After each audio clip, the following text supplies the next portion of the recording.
Madame, mademoiselle, monsieur, bienvenue à Métro News. Voici les principaux titres qui seront développés aujourd'hui. Les funérailles nationales de l'ancien président Boniface Alexandre ont été chantées ce lundi à la Cour de cassation. Ce fut l'occasion pour le Premier ministre Ariel Henry de lui rendre un ultime hommage en tant que grand serviteur de l'État. Les habitants de Carrefourfeuille ont vécu l'enfer dimanche 13 août lors d'une énième attaque des bandits de Grand Ravine. Des résidents de cette zone sont obligés de fuir les violences des gangs qui ont fait plus de 20 morts selon les témoins. Les funérailles de Liliane Pierre-Paul samedi au parc Sainte-Thérèse à Pétionville ont été perturbées par des militants qui manifestaient contre la présence de certaines personnalités. Malgré tout, la journaliste présentatrice du journal 4 a pu recevoir des témoignages émouvants tant de ses proches que de ses collaborateurs.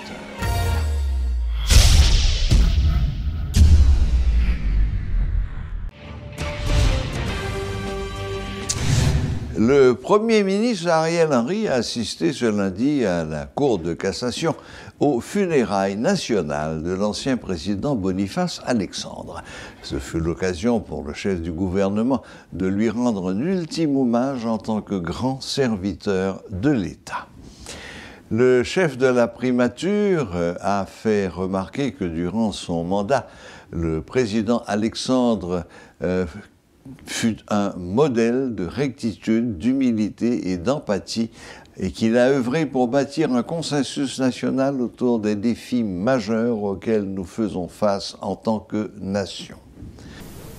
Il a consacré son passage en politique à la promotion de la paix et à la consolidation des institutions démocratiques. En tant que président de la République, il a tout fait preuve de sagesse et de pragmatisme dans la recherche de solutions pour apaiser les tensions politiques et sociales, tout en faisant face avec courage et détermination aux énormes défis de l'époque. En tant que membre du Conseil des sages, j'ai eu le privilège de travailler aux côtés du président Boniface Alexandre et de bénéficier de sa sagesse ainsi que de ses conseils avisés. J'ai toujours admiré sa capacité remarquable à s'élever au-dessus des clivages politiques et à rassembler les différentes parties prenantes, chose qui, comme aujourd'hui, n'était pas alors chose facile. Il avait un souci constant, celui de réconcilier la famille haïtienne, de restaurer dans la plénitude de leurs fonctions nos institutions démocratiques en organisant des élections libres, transparentes et inclusives, ce que son administration a réussi à faire dans de bonnes conditions. Défenseur de la démocratie et de l'état de droit, président de la Cour de cassation et professeur de droit, il a laissé son empreinte indélébile dans l'histoire de notre système judiciaire. Sur la base des dispositions de l'accord du 4 avril 2004, sa présidence a été remarquable par une œuvre normative considérable. Il a ainsi contribué à la modernisation du droit positif haïtien. De nombreux décrets, plus d'une soixantaine, ont été promulgués sur tous les aspects de la République et continuent encore aujourd'hui à servir.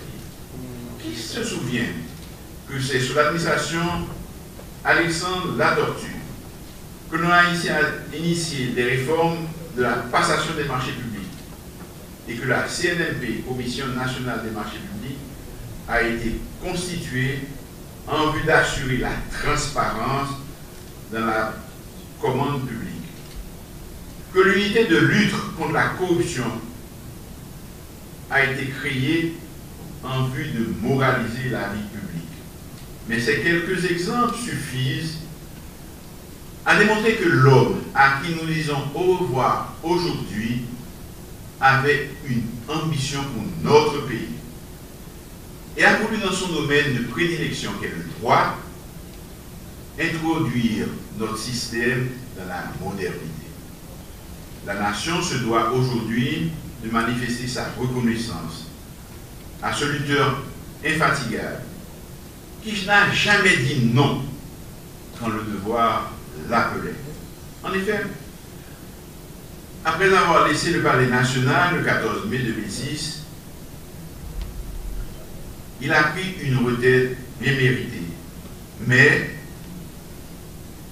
ce grand serviteur de l'État n'a pas hésité à continuer à enseigner, à reprendre du service quand il a été appelé à présider l'équipe d'experts chargée de produire un nouveau projet de constitution.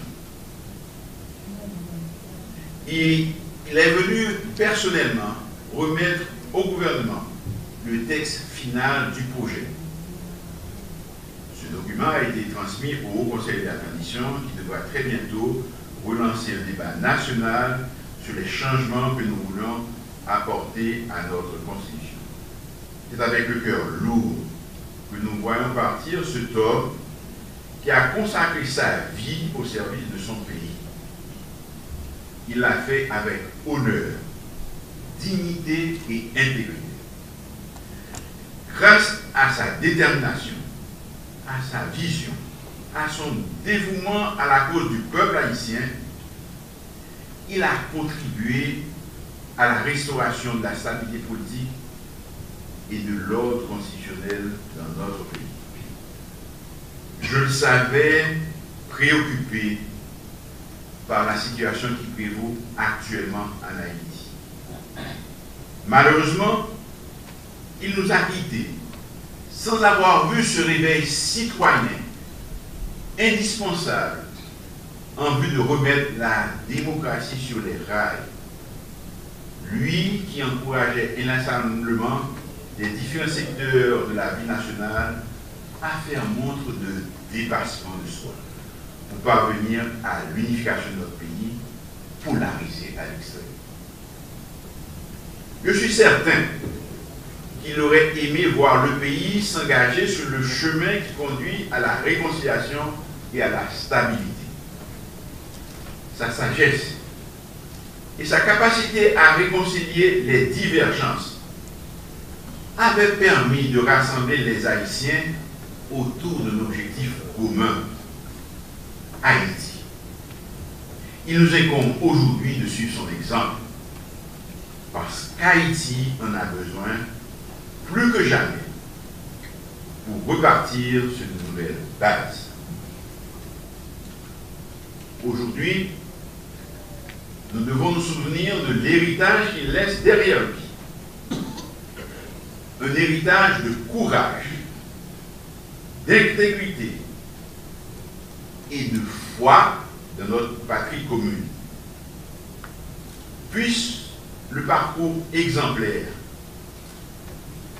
du cultivateur de gantier, de l'avocat, du professeur de droit, du président de la Cour de cassation, du président de la République, que fut maître Boniface Alexandre, constituer pour chacun de nous une source permanente d'inspiration. Les habitants de Cafoufeuille ont vécu l'enfer dimanche 13 août lors d'une énième offensive des bandits de Grand Ravine. Les habitants ayant fui les zones de Savane-Pistache et des environs ont fait état de plus d'une vingtaine de personnes tuées. Aucune statistique n'est disponible puisque la panique a régné toute la nuit. De nombreux résidents ont pu s'enfuir et se mettre sur des places et se rendre sur des places publiques de Port-au-Prince. Des quartiers tels d'Eau-Savane et Troussable sont maintenant contrôlés par les bandits qui ont incendié plusieurs maisons. Des résidents soutiennent qu'ils sont déterminés à accompagner les policiers de la zone qui assurent la défense des résidents, mais ils dénoncent l'inaction des autorités policières qui n'ont réalisé aucune intervention. Alors qu'ils manifestaient pour exiger une présence policière à Carrefourfeuille, zone devenue la proie des bandits qui ne cessent d'imposer leurs lois à la population, les forces de l'ordre ont dispersé la foule qui s'apprêtait à prendre la direction du Champ de Mars.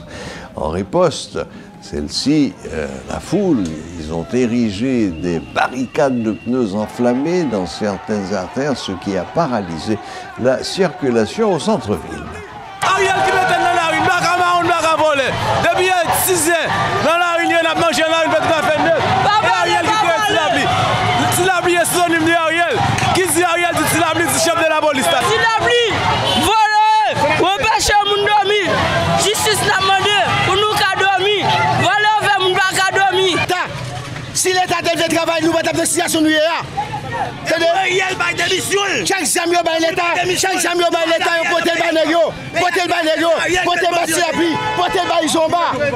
Problème pays, pas problème, bon Dieu, problème l'État qui pas de travail. Il n'y a pas de munitions, nous ne pouvons pas arrêter comme ça.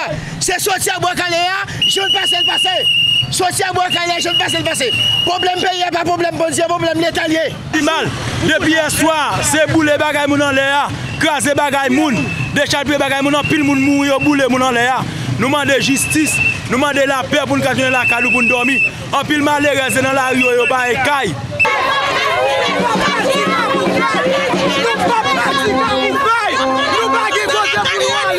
Nous ne pouvons pas dire Carrefourfeuille. Carrefourfeuille, c'est pour nous lier. Nous venons tirer comme Madame Boule. Pour nous avoir besoin d'une badoucasse là, nous pas besoin de police. Yo boulé papa malade de carré pour manquer mourir. Peuple a vinn boulé gros papa malade de carré. Peuple a vinn boulé gros papa malade de carré. Des citoyens de différentes zones de la capitale, et notamment Marlik, Tabar, Caradeux, entre autres, fuient leur maison à cause des groupes armés qui sèment la terreur dans ces quartiers. Certains se retrouvent sur des places publiques, alors que d'autres ne savent à quel saint se vouer. Ils demandent à l'État de rétablir la sécurité dans ces endroits. Suivez ce reportage de Rodolphe Pierre-Louis. Un peu partout dans la capitale, l'insécurité bat son plein.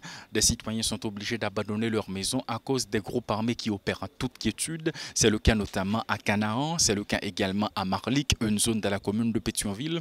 Et pas plus tard que ce week-end, une situation de tension a débuté dans la zone de Carrefourfeuille. Ça a été le cas bien des temps, mais parfois on remarque qu'il y a apparemment une petite pause qui a été observée. Mais depuis ce week-end, la situation de tension a recommencé. D'ailleurs, de nombreux habitants n'ont pas eu le choix que d'abandonner leur maison, des habitants qui ne savent pas à quel sens se vouer. Dans bagay ça que nous vivons là, même j'ai l'impression que c'est bandit qui fait la loi, c'est bandit qui a dirigé, bandit dit ça, le couper, racher, Jean vle. Nous-mêmes qui jeunesse qui vivent dans le moment, nous vivons mal. Même l'État dit un mot dans bagay ça. Des informations ont fait savoir que c'est une lutte entre groupes armés qui s'opèrent dans la zone de Carrefourfeuille pour des questions de territoire. Et il y a d'autres informations qui circulent faisant état d'une lutte entre des groupes armés et des agents de la police nationale. Question pour les groupes armés de prendre en possession le commissariat de Carrefourfeuille, car selon des habitants de la zone, ils ont fait savoir que si des bandes armées arrivent à avoir le plein contrôle du commissariat, ce sera pour eux un avantage, mais des interrogations sous couvert de l'anonymat ont souligné que ça représente un danger potentiel pour d'autres zones, notamment la zone de Turgeau, la zone de Debussy, la zone de Delma, la zone de Pétionville. Donc c'est une situation de panique qui a été remarquée depuis ce matin à Carrefourfeuille. Il y a même eu une manifestation des gens qui protestent contre l'insécurité qui sévit dans la zone et demandent aux autorités étatiques d'intervenir afin qu'ils puissent rentrer chez eux. C'est policiers zone qui a aidé nous, qui zone, qui situation, tant que abordabilité qui prend, si nous pas de policiers moun dans zone avec commissariat qui fait résistance en l'air et puis policiers qui fait résistance en bas, nous même nous étions gens ouais nous là, pas de résistance qui fait et nous même qui fait résistance qui fait que nèg pas arrivé sous nous dans zone là, n'a campé goumé jeune capable. Pour l'instant, il faut souligner que de nombreux citoyens qui habitent à Carrefourfeuille, non seulement ils ont abandonné leur maison, mais ils se retrouvent également sur des places publiques, ils dorment à la Belle Étoile, il y en a qui sont en train de se reposer chez des amis et d'autres chez des membres de leur famille. Paul Léel et Rodolphe Pierre-Louis pour Télémétropole. Maître Ronick Luméus, l'un des responsables de l'Organisation de défense des droits humains, avocat de la Nouvelle-Haïti, dit n'avoir aucune attente face à l'intervention d'une force internationale en Haïti. Il fait valoir que la question de la sécurité est l'attribution de l'État et qu'une force étrangère ne peut la résoudre. L'avocat affirme que le gouvernement est à l'origine de l'insécurité. La question de sécurité, c'est une attribution consubstantielle à l'État. Donc c'est inhérent à l'État. Et ça fait partie des missions régaliennes de l'État. Donc ça veut dire que la question de droit international public, l'État a un devoir de solidarité ici. Bon, par exemple, si l'État trouvait, en fait c'est pour ça aussi des conventions, des traités, des accords internationaux. Donc ça veut dire qu'automatiquement, quand l'État a trouvé une situation difficile, sécuritairement, il peut toujours demander à des pays amis de venir l'aider. Bon, c'est ce que fait Nkakadi. Bon, en fait, même si c'est pas venu de la part de nous-mêmes. C'est pas ça, c'est une sorte d'imposition. Dans le sens que, autant les pays pas réunis, etc., pour la possibilité pour capable d'envoyer une force dans le pays. Donc ça veut dire que c'est une décision qui émane de nous-mêmes, à proprement parler. Mais l'État haïtien pas assez d'armature pour qu'il ait, et que même s'il t'a demandé pour que la force vienne aider le bal pour la question sécuritaire, il n'y a pas assez d'armature, assez d'ossature, assez de capacité, de capacité pour qu'il orienter cette force. Ce n'est pas que je sois pour contre venir en force, non. Mais la question de sécurité, cette force ne va pas pouvoir la résoudre. Parce que question sécuritaire sont bagailles qui doivent penser par l'État. Donc c'est comme je l'ai dit tout à l'heure. Question sécurité, ça doit penser par l'État. Donc c'est l'État qui dit, mais qui ça le fait pour qu'il soit capable de sécuriser le pays. Il n'appartient pas à d'autres pays de dire que, etc. En fait, ce sont eux qui vont venir et, je dirais, permettre à Haïti de résoudre les questions de sécurité dans le pays. Donc ça veut demander à ce qu'une force vienne dans le pays pour capable d'aider la question gang, non? C'est conjoncturellement d'elle. Dans le sens que tout Haïtien est en situation d'immobilité, en situation d'immobilisme, pas de monde qui a fait dans le pays, mais cette question de monde mettre en tête que ça va résoudre le problème, gang, etc., c'est faux. Je mène n'importe qui au défi pour capable démontrer que cette force qui va venir dans le pays est capable de contribuer à résoudre le problème de sécurité. Des preuves, je dirais, factuelles, il y en a. En fait, j'ai dit preuves factuelles. En termes de faits. En termes de faits, il y en a. Le fait que pas réagir, vous voulez dire? Mais bien sûr, il y a des présumés gangs. Par suivant ce qu'on dit, on sait le dire, il y a des chefs, il y a des grands chefs dans l'État, etc. On vous branchez à l'extérieur de moi, M. Théodore. Il y a des grands chefs qui... Non, aucun gain plus que moi, aucun gain petit bail que moi. Il y a des chefs qui patronné, qui avec eux, qui peuvent aider dans ces débats, M. Théodore. OK. Donc c'est le dire. Donc ça reste à confirmer. Nous, comme défenseurs de droits monde, parce qu'il y a un travail que nous faisons qui va nous permettre de trouver des données. M. Théodore, il y a des données que nous avons, mais nous pas vulgarisées. Des données sous implication et dirigeants, non? Sous implication. Mais vous ne pouvez pas aider les sociétés? Nous ne pas vulgariser dans le sens que nous ne pas voulons créer une sorte de phobie. Beaucoup plus, ce qui va contrarier la population psychologiquement. Mais la population a déjà peur déjà. Ça va s'empirer, M. Théodore. C'est pourquoi nous ne le faisons pas. Comme on l'a dit en titre, plusieurs centaines de personnes ont rendu samedi un dernier hommage à Liliane Pierre-Paul, la journaliste présentatrice de Journal 4, a reçu des témoignages émouvants tant de ses proches que de ses collaborateurs. Lors de la cérémonie, des personnalités telles que le Premier ministre Jean-Michel Lapin ont exprimé leur respect envers Marvelle Dandin, directeur général de la station, ainsi qu'envers les membres de la famille de Liliane Pierre-Paul. Cependant, des tensions ont été ressenties avec l'ancien Premier ministre Jean-Henri Seillant, qui a été escorté par des agents de la PNH suite à des incidents. Mais c'est l'arrivée de maître André Michel qui a déclenché la colère des manifestants qui l'ont attaqué verbalement et physiquement. Il a dû fuir rapidement, protégé par son service de sécurité. Plusieurs directeurs de médias ont été remarqués, parmi lesquels Max Chauvet du Nouvelliste, Hérol Jean-François de Radio Imo, Jean-Venel Romagis de Radio Solidarité, Robert Denis, Canal Bleu, Richard Widmayer, Métropole, ainsi qu'une multitude de journalistes issus de différents médias. Dans un discours émouvant, Marvelle Dandin a exprimé sa gratitude envers tous ceux qui ont assisté à l'événement. Pour nous comprendre, dans la tragédie de juillet, il n'y a pas de temps de gérer le dernier moment. Pour Haïti, il y a un souffle contre nous. Pas de problème. Nous sommes en prison. Subir humiliation dans la prison. Nous vivons de leur pays. Nous mangeons ici. Mais on tourne plus après le dictateur qui finit de tomber. Avec petit tout sous bras. Sans pas de côté pour aller. Je dois dire ça. Ah, il y a un côté pour aller là.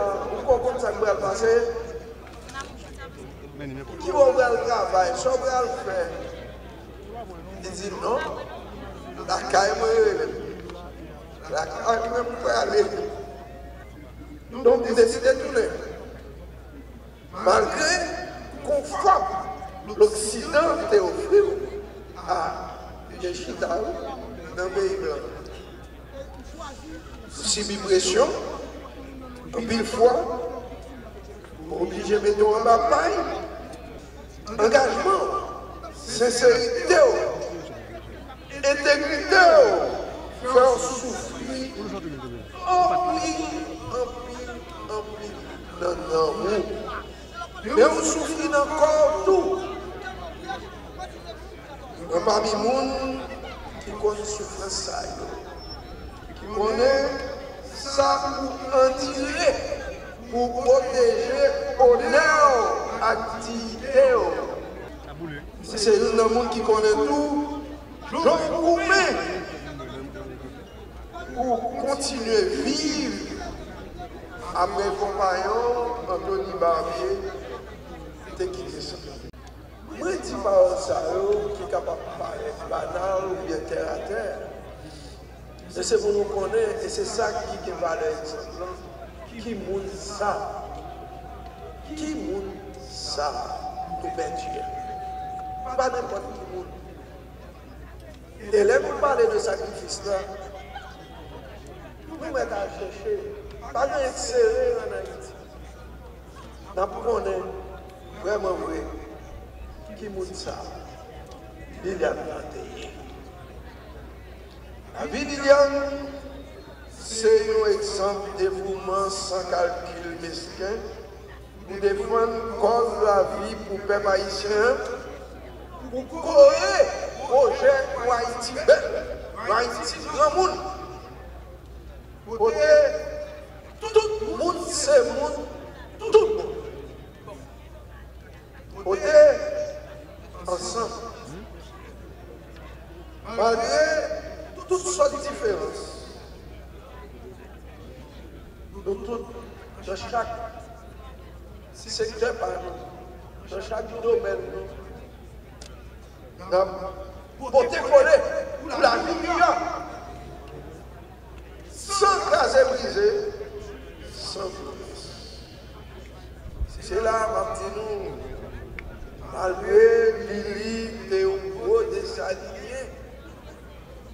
finissement 20e siècle à commencement 21e siècle, il marche dans la ligne du désalinisme pour aujourd'hui. Un désalinisme qui continue, certainement.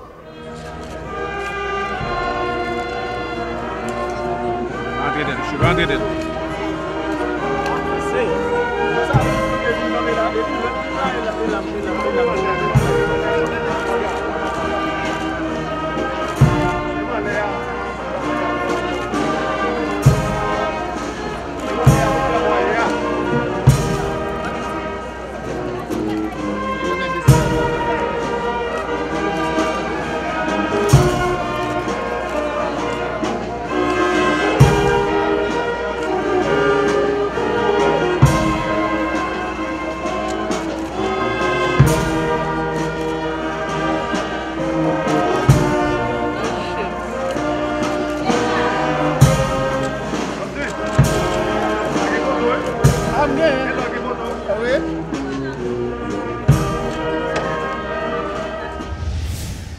Pour conclure, la reprise des titres.